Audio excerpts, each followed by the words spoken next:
Hi guys, it's Pavi with another video. I hope you guys are all keeping well wherever you are in the world. I wanted to do a video today really just to discuss a complete meltdown, is the only word that I can explain, by Andy Roddick against me in the last few days, which culminated after I basically pulled him out on what I felt was criticising and questioning Djokovic's injury. And he let out a statement a few weeks ago, initially saying that Djokovic was not going to recover in time for Wimbledon, and the classy thing for Djokovic to do was to pull out before the draw was made, and basically that he wasn't going to have any chance to play in Wimbledon. Didn't like that comment because I just thought, what is it to Andy Roddick when Djokovic pulls out? You know, he's going for a record-equaling Wimbledon title of all-time Wimbledons. He is the greatest player that the sport has ever seen. Why is Djokovic having to listen to Andy Roddick to when he should pull out? It's nothing to do with Roddick. You know, Djokovic can pull out a day before, he can pull out a week before, but I just didn't feel that Roddick was in the right place to talk about that, and it was almost like he was taking glee in the fact that Djokovic was going to be out, and he wanted him to kind of pull out of the draw before the official draw was made so that the people can fulfill their spaces. And you know, my argument to that is, if you're good enough to be in the main draw, then you're good enough. You know, if you're not there and you're relying on people to withdraw and pull out of the tournament to get in, then you're not there on merit. So I took kind of aversion with that, and I kind of made my comments known. And then a few days later, he then put another bizarre statement out saying that he thought Djokovic was attention seeking with his comeback videos. He did 2 videos after 3 weeks off injury, so it wasn't even a huge amount of videos. He did 2 videos, more of an update for his fans really, but Roddick saw that as Djokovic attention seeking. He was also kind of questioning the injury, saying that well, he only had surgery a week ago, why is he practicing?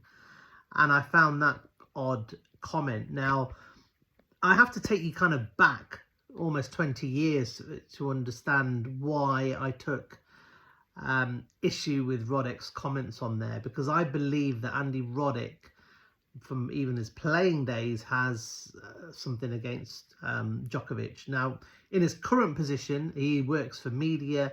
He's always going to have to say something nice about Djokovic, you know, so he'll always come back and say, oh, I say he's a great player and statistically he's the GOAT and blah, blah, blah. He has to do that. You know, everyone knows that Djokovic is the GOAT and statistically the greatest player that has ever held a racket. So he's not doing any big stuff there. But I genuinely believe that it's disingenuous. Now, I'll explain exactly why. So this is important because we have to go back right to Roddick's career. And I'll be perfectly honest with you. When I first started getting into tennis, it was when I graduated from university in 2001. And that's when I really got into tennis. And one of the players that really took my eye, that I really liked, was Andy Roddick. You know, I liked the fact that he had a big serve. I liked his personality. I thought he was a bit cocky. I don't have an issue with that. But I thought he was a big personality, a big American guy from Texas. Very confident, very full of himself. And at the time, he was kind of just becoming a top 20, top 30 player, and I was a big fan of his. So much so that I actually modelled my serve on Andy Roddick. It's nowhere near as fast as his or as accurate as his, because he was one of the best servers that the game has ever seen, and no one can ever deny that. You know, regularly serving 130, 140. I think he even had the record at one point as with the fastest ever serve recorded. So, you know, I wasn't an Andy Roddick hater from the start. I was a big fan. Roddick then goes on to have a good career. He wins the US Open in 2003. He then becomes the world #1. And then Federer starts to really kind of take over not just Roddick, but take over the world. And he's now winning multiple slams, and, you know, he takes over the world #1. And he doesn't really have a proper competitor. You know, Roddick was probably his main competitor, but you can't really call it a rivalry because Federer, more often than not, was in full control against Roddick, and obviously has 3 Wimbledon finals that he beat him in, and he beat him in another Slam final as well. So he was 4-0 in Slam finals, and you know, he definitely had the upper hand. Djokovic is now on the scene. It's now 2007, 2008. Djokovic has come onto the scene as a 19, 20-year-old kid, and he is making waves. So you know, he's doing well, and you know, he's not quite the level of Federer yet, or even Roddick, but he's starting to get some notable results. He had some great results in Miami, where he actually beat Roddick, Nadal, and Federer in the same tournament. And then obviously he won the Australian Open in 2008 as a 21-year-old. So, you know, he's obviously a player that is going to trouble the very, very top. Now, in 2008, Djokovic played Andy Roddick at the US Open, and it was a quarterfinal match, and Djokovic beat Roddick in a bit of a fiery game. Now, what had happened a couple of days before, Roddick had done an interview with the press, and he was basically criticising Djokovic in saying that he's always calling the trainer, saying that he's got multiple injuries, he's always got this, he's always got that, and basically was mocking Djokovic for having loads of injuries and having calling the trainer and basically saying he doesn't have the minerals to be a top player. But he did it in a kind of snide, horrible way, and he also actually called Djokovic a name as well. You know, you can all have a look at this on Google or on a video that I actually uploaded, where he actually was saying that Djokovic had 14 injuries. You know, has he got bird flu? Had he got SARS? It was quite a very mean and malicious video that Roddick put out, basically questioning Djokovic's injuries and the fact that he wasn't being sincere with his injuries. Now, Djokovic at the post-match conference, when he had beaten Roddick, so he beat Roddick in 4 sets, and Djokovic was fired up. You know, we all know what Djokovic is like, and if he thinks someone's against him, it gives him that little bit of extra motivation. He really wanted to beat Andy Roddick that day, and he did. And then in the interview, he kind of said, you know, it's a shame really that Roddick has come out with those comments and is putting doubts in people's minds. And he was booed by the US Open crowd. And, you know, it almost kind of started their relationship with Djokovic. But I do believe that was stemmed from Roddick's press conference and also Roger Federer's comments that Djokovic was pulling out with a sore throat, was pulling out with this, and these are all around the 2008 time. So it almost seemed that they were targeting him already as a 21-year-old because they clearly saw him as a threat, and they didn't like that. They didn't like the fact that he was from Serbia. They didn't like the fact that he was cocky. They didn't like the fact that he was actually telling people that he is actually going to be the world #1 and he's going to be beating these guys on a regular basis. So they didn't like a lot of what they saw, and I believe that Roddick was one of the prominent players that were putting doubts in people's minds that then was run by the media and the same narrative that we've had now for 20 odd years.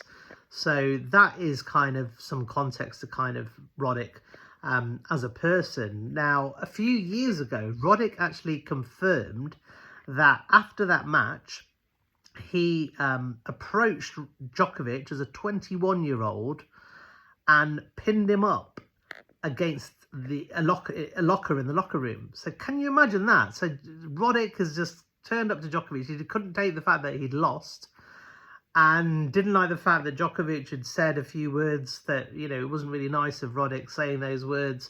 So he decided to pin up. He then said he was going to go for Djokovic, as in hit him, but Djokovic's trainer was there, and Roddick said he was, you know, a big 6-foot guy, and he kind of stood back because he thought, well, you know, I don't want to get in trouble here with this big guy. So he was basically being a bully. And, you know, this isn't spoken about enough really, because the biggest thing with Andy Roddick is he's one of the most sanctimonious guys that you will ever meet in the last few years. And sanctimonious, for those people that don't know, are morally superior. So he's very much part of the establishment, and they think that they are on the right side. if you're on the right side, it means that you have got license to attack anyone that isn't on that same side. So they follow the same things. It's almost like a cult. You know, get vaccinated, COVID, anti-Trump, pro-climate control, pro-BLM, you know, every single topic and contentious, they follow the same rhetoric. And they think that they are the only ones that are right. And if you take two minutes, because you'll get bored, look at Andy Roddick's tweets over the last 2-3 years. They are just pushing forward establishment narratives. That's all he ever does. Okay, so I'm going to come back onto that. But so we've now got evidence of Roddick already questioning Djokovic as a player. Now, the hypocrisy is Andy Roddick's now done a podcast saying, why can't fans respect players? Where was his respect for Djokovic as a 21-year-old? Where was that respect? Can you imagine now if a player, a 25, 26-year-old, go and grabbed Alcaraz after Alcaraz has beaten him and pinned him up against the locker? It would make main news. That person would be vilified. But Andy Roddick had a pass because he was from America. He was this kind of humorous guy, and everyone's like, oh, it's only Andy Roddick. It was bullying. You know, let's call it for what it was. It was bullying. He was also calling him names and he pins him up. And if Djokovic didn't have his coach or trainer with him, Andy Roddick actually said he was going to hit Djokovic. So that just kind of tells you what a bully he is. You know, he was only going to hit Djokovic because he thought that he was bigger than Djokovic and therefore he didn't want the smoke against a bigger guy. So that just gives you an insight into kind of where Andy Roddick is with regards to Djokovic. He showed him no respect, okay? So the years now go by and Andy Roddick has now retired from the game, and obviously he then decides to turn to commentary and become an analyst and a presenter. And I'm going to take you up to 2020 because this is the time when obviously we're now in the COVID period. So COVID is now with us, and Andy Roddick now is very much part of the establishment. So he is pushing this vaccine. Well, before the vaccine, he was pushing everyone to make sure you stay indoors. You know, you don't want to go out. He was basically one of the people that was putting the panic up everybody. Oh my God, you know, what is Trump doing? He's not got control of this. Every single day he was doing that. And then vaccine comes out. And obviously we all know that all of these people are connected. The media are connected. Pharmaceuticals are connected. Everything is connected from the establishment, and you get certain people like Andy Roddick that are influential because they've been world number one. He's a Hall of Famer, okay? Hall of Famer, and he is also a Grand Slam winner. Okay, so he's got credentials, and no one's ever denying that. You know, he's a fantastic tennis player. I'm never going to deny that. So at that stage in 2020. 2021, it was becoming apparent that Djokovic either wasn't going to take the vaccine or hasn't taken the vaccine. But who was the person that was really kind of putting pressure on Djokovic? Andy Roddick. Who else? His mate, John Wertheim, who they're both now doing a podcast. So it's all the same people. Ben Rothenberg. They're all good mates. They're all working under the same orders. And they're never wrong. Okay, because they're on the right side. In their heads, they're on the right side. They will never, ever admit on being wrong on anything, on any subject. They are always right. Okay, so at this stage, we now know that they were completely wrong, by the way. Not just on that, but they were wrong on a whole heap of things, on political things. You know, Biden was the person that was going to bring peace and prosperity to the country. What did he bring? He brings wars. He takes inflation to record levels, increased levels of gun crime. They got it completely wrong about COVID. Okay, we all now know that Fauci made up a lot of stuff just to put the frighteners up people. But Roddick was backing these people. So we already know that he was completely wrong. So I first clashed with Andy on Twitter over the vaccine stance. So he was one of these people, along with Martina, along with Renee Stubbs, along with Ben Rothenberg, along with John Wertheim, that was saying, why isn't Djokovic getting vaccinated? You know, he's got to take one for the team, and you know, he's being selfish. What's wrong with him? He's a poor, you know, bad example.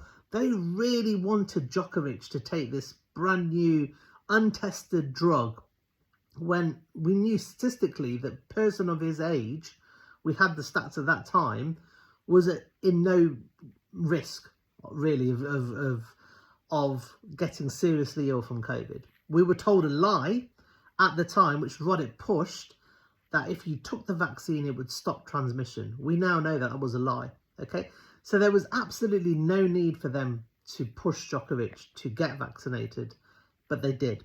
And it all ended up in the 2022 deportation of Novak Djokovic in from Australia. So I first clashed with Andy about that because I was saying, you know, it's got nothing to do with you. You know, let Djokovic makes his own decision.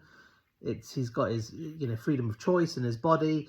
And that's the whole mantra of a democracy. You know, they always push things about democracy. You know, to have the ability to put something in your own body is your own choice, your own medical choice. Okay, there's laws, human rights laws, which basically protect you for that. But we had none of that in 2022, and I'm not going to go on about that. That's when I first clashed with Andy Roddick, and it ended up in him blocking me because he doesn't like to be challenged. Okay, so going forward from that, Djokovic, it's not just that. So there's little things here. So in a match, Djokovic was around 2022, 2023, where he smashed his racket a few times. And people famously remember it in Wimbledon, and when he smashed a pole. And, you know, we all know that he smashes it. No one's denying that. But who was the person from the media that went and then did a lecture? Because Andy Roddick loves nothing more than preaching. He loves preaching because he thinks he's morally superior than anybody else, and he's never wrong.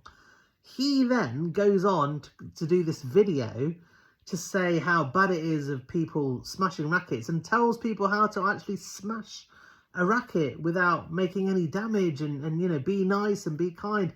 I mean, Andy Roddick's the guy who used to smash rackets all the time. You know, I've got videos of him smashing rackets. He was one of the most petulant brats in the game that's ever seen.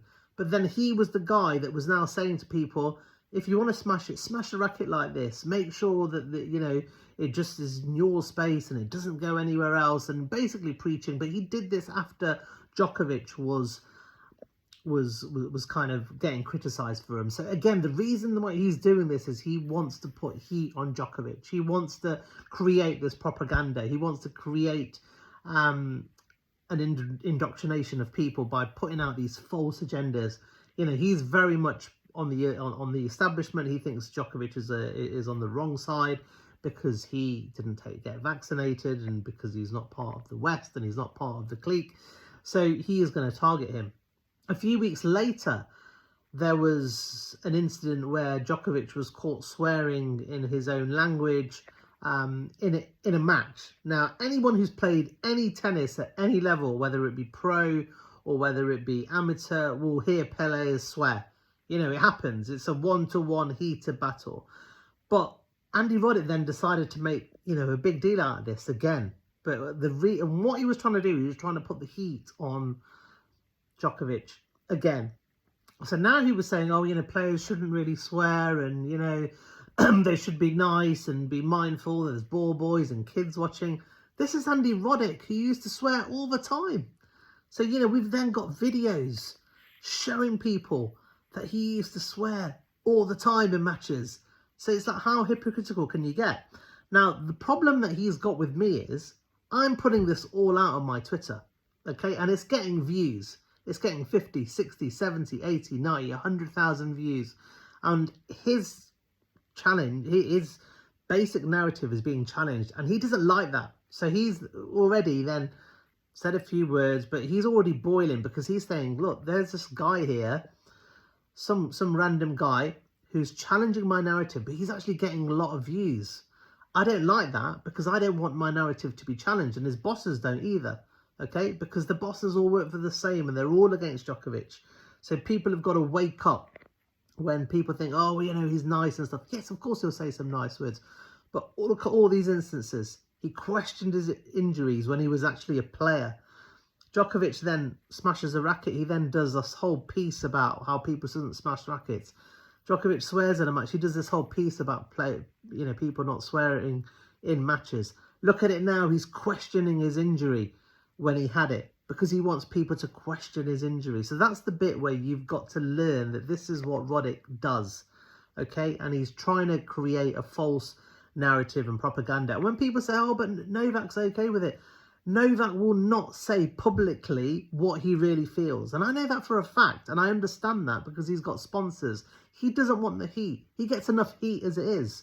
You know, he knows he criticizes any other player or a player like Andy Roddick. The media are going to be all over him like a rash. Okay, and then they're going to vilify him. And he's had all of that. So he's civil, but he's not stupid. He knows exactly who the good guys are. He knows exactly who the bad guys are and what they are doing. The only difference is I haven't got anyone to be afraid of.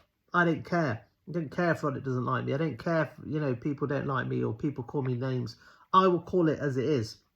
Okay, and I'm sure Djokovic will. Once he's retired, I have absolutely no doubt that he will release the truth and kind of portray everything that he's kind of done. So now let's go into the last few days in terms of what's happened on Twitter. So all I have done at this stage is Roddick keeps commenting about Djokovic's injury, but he's doing it in a way where he wants to create doubt in people's mind that Djokovic has actually faked this injury. He's not really have an injury. He didn't really have surgery. And he's kind of coming out with comments saying, I've never seen anyone come back like that. Oh, he's back already. He had surgery a week ago. Oh, he's attention seeking. He's doing these videos. All of these, what he is trying to do is trying to create doubt in people's mind. And this is what he does all the time. So then all I do is I put his quote on. I put his quote in terms of what he said. I didn't even say at this point whether he was doing it on purpose or what. I just put his quote out, and a lot of people read that quote and thought, yeah, that's, there's no need for that from Andy Roddick. Andy Roddick took, he didn't like that again, so he knows that I've called him out on a number of things. The other thing that I called out for him was last year. So if you remember the time, there was one of Putin's allies who was murdered, he was killed.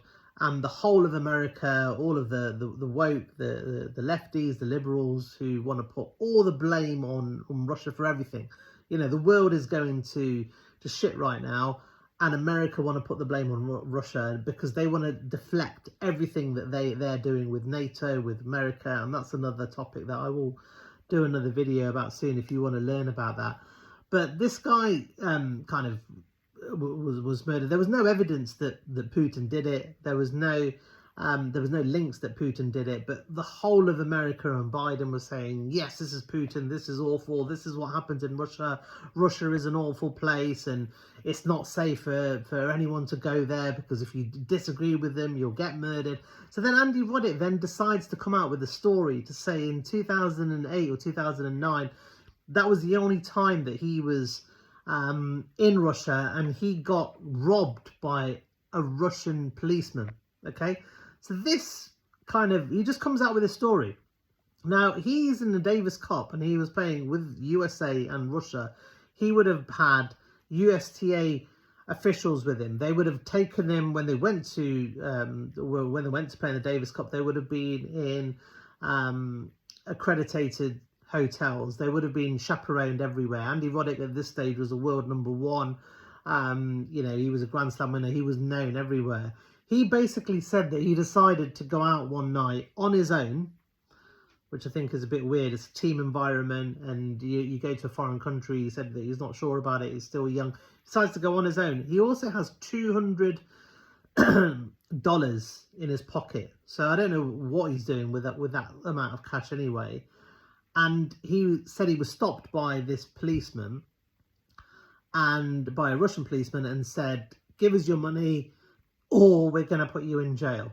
Okay, so, and Andy Roddick then decides to give him his money and then go back. But he didn't tell anyone. He didn't tell any official. He carried on playing the tournament as he did. But he only decided to mention this when there's a whole narrative against the anti-Russians.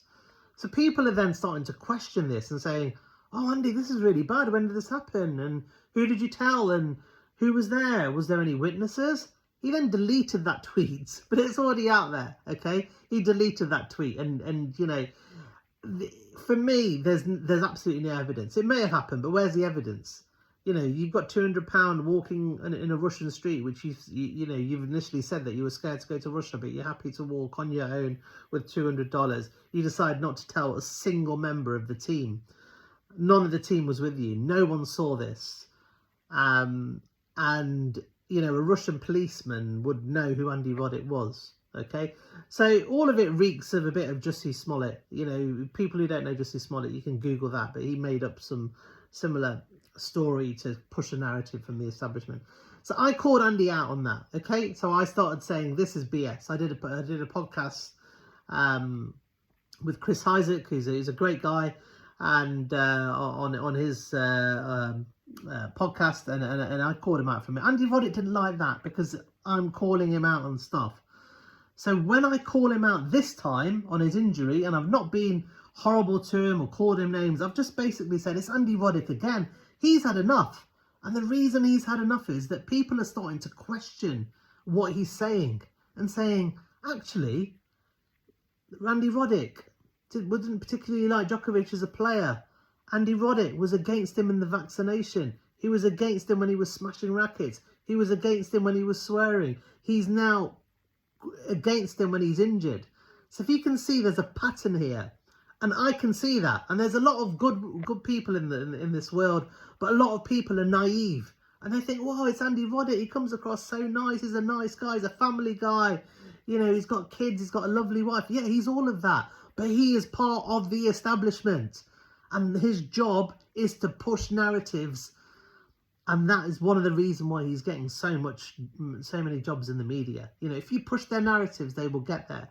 So Andy Roddick took, you know, he was like, this guy, me, is tiny. Nobody knows him. So he's already blocked me. And if I'm so tiny, why is he getting so angry? Okay, he's getting angry because I'm calling him out every single time. He doesn't like that. They don't like that. They don't like being challenged.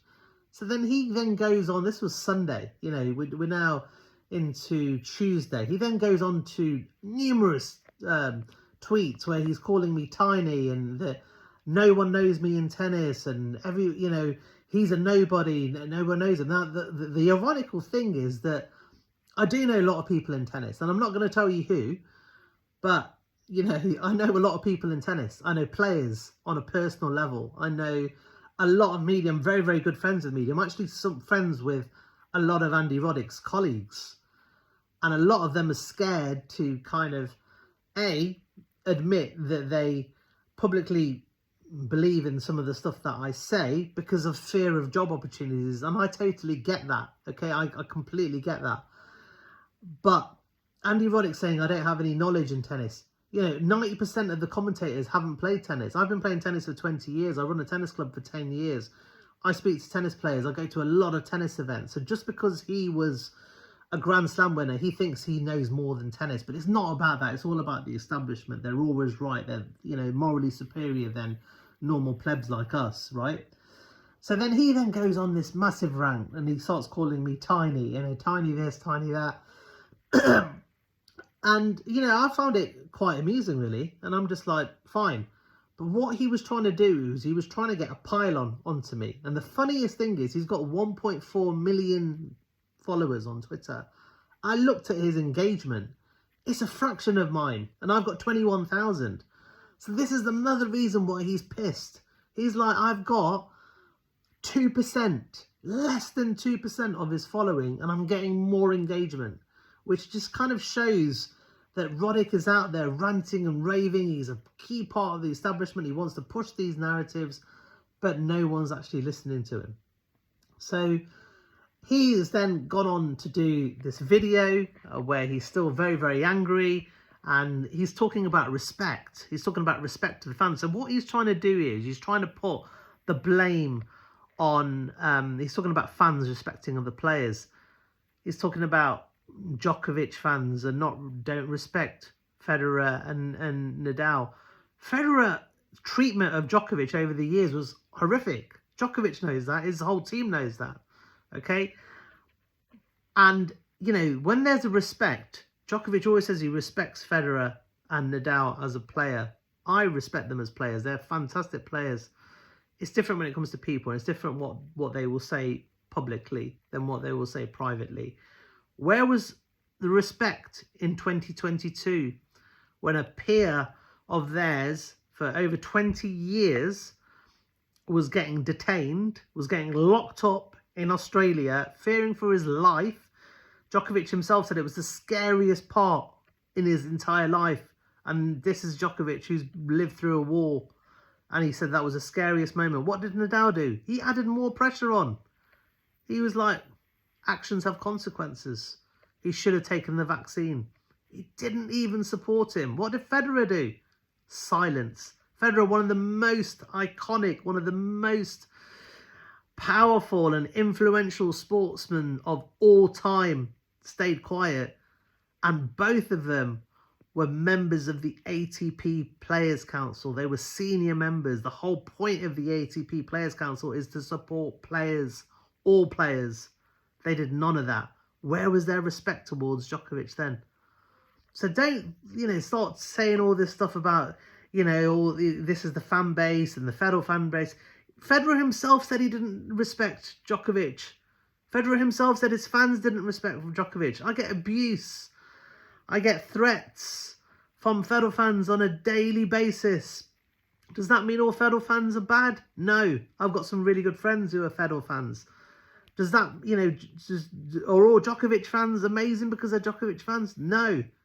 Every walk of life, you get good people, bad people. It doesn't matter who they support, what job they do.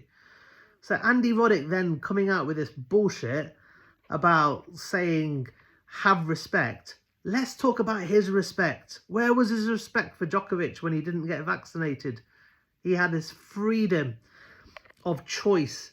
Where was Roddick's respect then? Where was his respect when he was coming through as a kid and he was questioning his injuries, saying he was faking these injuries? Where was his respect then? So I've challenged Andy Roddick to a face-to-face debate, and I'll say that to him now. I'll debate with him every time. People like him don't intimidate me. Okay, I don't get intimidated by him. I will have a face-to-face conversation with him. There's a lot of bloggers out there that will say things. They'll never ever show their face because they're scared. I'm there. I'm at tennis events regularly. I've got my profile. I do videos. I don't mind. I don't mind having a debate with him face-to-face or in a podcast. But he won't do it because he knows I've got the facts and I've got the evidence and he will be exposed for all of that. So that's the one reason why he won't do that. Now, knowledge-wise, I respect the guy. He knows his stuff. He seems a nice guy, okay? He's a fantastic tennis player. He's good at what he does. But when he comes to challenging me and challenging stuff that I know what he's doing, I'm not going to stand for it, okay? So I'm going to call him out for that because I think what he's doing is he's trying to organise pylons towards Djokovic, to me, create this narrative, and it's not on. So basically, if he wants to have a challenge and he thinks that I'm wrong and he wants to challenge my tennis knowledge on anything in the last 20 years, I'm more than happy to do that with him. And I'll do it civilly. I'm not going to be like Andy Roddick with a fit of rage and calling names like a child. I will do it articulately. I will do it respectfully because I respect him for what he's done in tennis. A phenomenal tennis player. I respect him for what he's doing in media in tennis. He is good at what he does. And I'm sure deep down he is a good guy. But I don't think his intentions are sincere as they think they are. I don't think he's as good, be nice, as he thinks he was. If he was, he wouldn't be an ambassador for Betway, for a gambling organisation. Gambling which has caused record-breaking numbers of mental health issues for people who are suffering from it and also suicides. He's an ambassador of Betway. So that kind of just maybe tells you where his motivations are. He's got big compounds. He's got big properties. Maybe he's doing all of this for money. I don't know. But I needed to get my point across in terms of why I am picking out Andy Roddick whenever he says stuff, and why he doesn't like the fact that I challenge him, because he knows that I get the engagement, he knows that I get the numbers, and he would have done his due diligence, and he will know full well that I know quite a few people in tennis, and you know, he will know that, and he doesn't like that. So he's trying to silence me, he's trying to censor me. It's not going to happen. So that was my Andy Roddick rant video. As I said, I just needed to get my points across, because Andy Roddick's got a big platform, he's got big sponsors, he's got establishment. It's David Goliath here, and you know, I'm David, and I am tiny in compared to Andy Roddick. There's no denying that. But we can, what Twitter has done, and thank you for Elon Musk for this, is it can get our voice out. And you know, I just want to thank everyone that supported me. I know, you know, the amount of support I get is phenomenal. I know I'll get a lot of haters as well, and people are going to hate people. People are going to hate me because I challenge the narrative, and they want to have that skewed. They think they're on the good side, and you know, I will get a lot of abuse for that. But that's just nature. That's just the world that we live in today. You know, everything that I will ever say is based on facts and based on truth. You know, I'm not going to say stuff out of bullshit. I'm not going to say stuff to just get engagement. People say, oh, you're just doing it to get hits from Elon Musk. Mate, I've been doing this for years. Elon Musk only been paying Twitter people for less than a year. So what was I doing for the years before then? Just saying it out of nothing. I do it because it's important for people to know the truth. I do it because Djokovic is my boy, and I've always got his back, and he knows that as well. Okay, so and I don't like people who lie. I don't like liars. I don't like hypocrites. I don't like the way the world is going at the moment. And I think it's time for people to wake up and see what's actually happening, not just in tennis, but in politics as well. So that is me. I am checking out. God bless to everybody. Take care. Have a good evening wherever you are. And I'll do another video for you guys on another topic very soon. Take care. God bless. Bye.